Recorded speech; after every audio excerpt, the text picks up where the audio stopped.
Hello dear students, welcome back to my channel physics SPC ray optics and optical instrument का एक question. For the given incident ray as shown the figure, the condition of total internal reflection of this ray, the minimum important term ये है, refractive index of the prism will be. चार choice रखी है, figure दे रखा है। तो देखो यहाँ पे तो टी आई आर होगा नहीं, तो लाइट रेयर टू डेंसर जा रही है, इसका रिफ्रैक्टिव इंडेक्स 1 मान लीजिए और इसका रिफ्रैक्टिव इंडेक्स हमें कैलकुलेट करना है।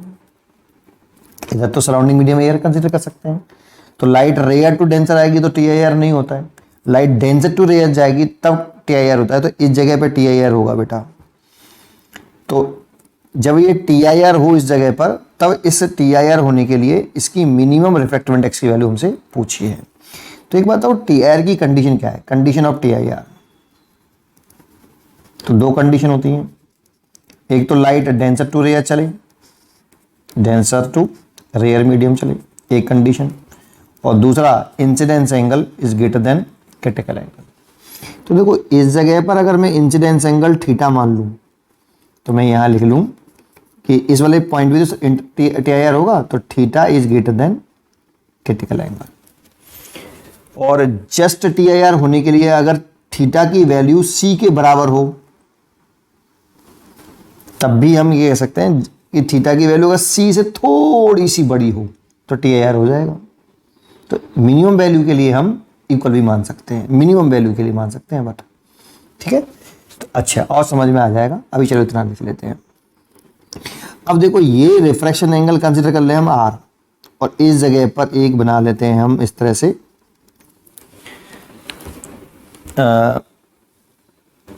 ट्रायंगल। तो इस जगह बन गया ये 90 डिग्री, ठीक है।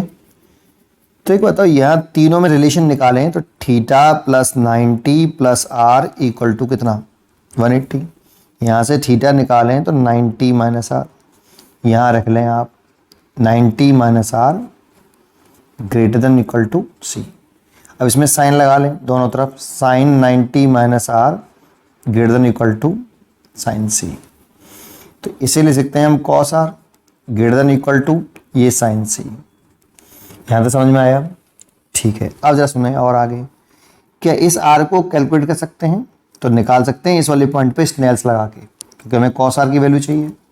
तो इस जगह पे स्नेल्स लगा के आप कॉस आर की वैल्यू निकाल लीजिए। तो इस जगह पे स्नेल्स लगाएं तो लगाइए 1 into sine 45, 1 into sine 45 equal to n, इसका रिफ्रैक्टिव इंडेक्स माना है तो n into sine r, n into sine r. तो इसकी वैल्यू तो हो गई 1/√2, ये एन हो गया और ये हो गया साइन आर। तो यहाँ से साइन आर निकल के आया 1/n√2।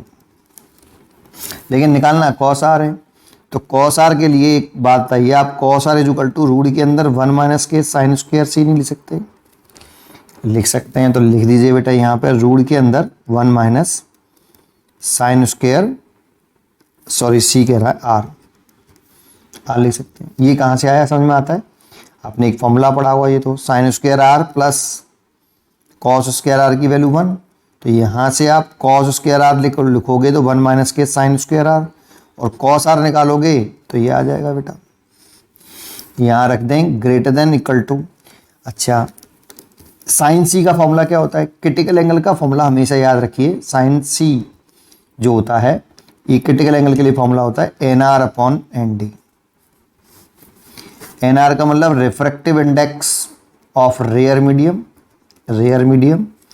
और ये refractive index of denser medium. हमेशा डेंसर वाले का रिफ्रैक्टिव इंडेक्स ज़्यादा होता है, ये वाली बात भी ध्यान रखिए। तो ऊपर कम रिफ्रैक्टिव इंडेक्स वाला और नीचे ज़्यादा रिफ्रैक्टिव इंडेक्स वाला। रेयर मीडियम का कम होता है, डेंसर का ज़्यादा होता है। तो ऐसे याद रख लो, ऊपर वाला कम रिफ्रैक्टिव इंडेक्स और नीचे वाला ज़्यादा रिफ्रैक्टिव इंडेक्स वाला। तो साइन सी की जगह पर NR/ND लिखें तो इन दोनों में से किसका रिफ्रैक्टिव इंडेक्स ज़्यादा होगा? एयर का तो सबसे कम होता है, तो एयर का, यहाँ पे एयर का लिख सकते हो आप, कम है, इसका ज़्यादा ही होगा, मीडियम है तो 1/n। और रूट के अंदर 1 माइनस साइन स्क्वायर आर, इसकी वैल्यू हमारे पास है ये रही, तो स्क्वायरिंग कर देंगे तो 1/2 n² आ जाएगा, greater than 1/n। Equal to 1/n। Both side का स्क्वायर करें तो 1 minus 1/2n square greater than equal to 1/n square. इसको इधर ले आए तो 1 greater than equal to 1/2n square plus 1/n square. तो ये 1 ग्रेटर देन इक्वल टू ये 3/2 upon 1/n square. 2n square का इधर मल्टीप्लाई करें तो 2n square greater than equal to 3, तो n square greater than equal to 3/2, तो n greater than equal to root के अंदर 3/2। तो रिफ्रैक्टिव इंडेक्स TIR होने के लिए, इस वाले पॉइंट पर TIR होने के लिए, देखो ये किसकी कंडीशन है, TIR की। ये इंसिडेंस एंगल हो गया ना बेटा इस जगह का, यही तो इंसिडेंस एंगल होगा इस वाले पॉइंट पर। ये इंसिडेंट रे और ये नॉर्मल, तो ये इंसिडेंस एंगल क्रिटिकल एंगल से बड़ा होना चाहिए। तो आपकी ये कंडीशन होनी चाहिए। और इसको सोल्व करने पर रिफ्रैक्टिव इंडेक्स जो आ रहा है वो या तो इस मटेरियल का रिफ्रैक्टिव इंडेक्स TIR होने के लिए ग्रेटर हो √3/2 से या इक्वल हो।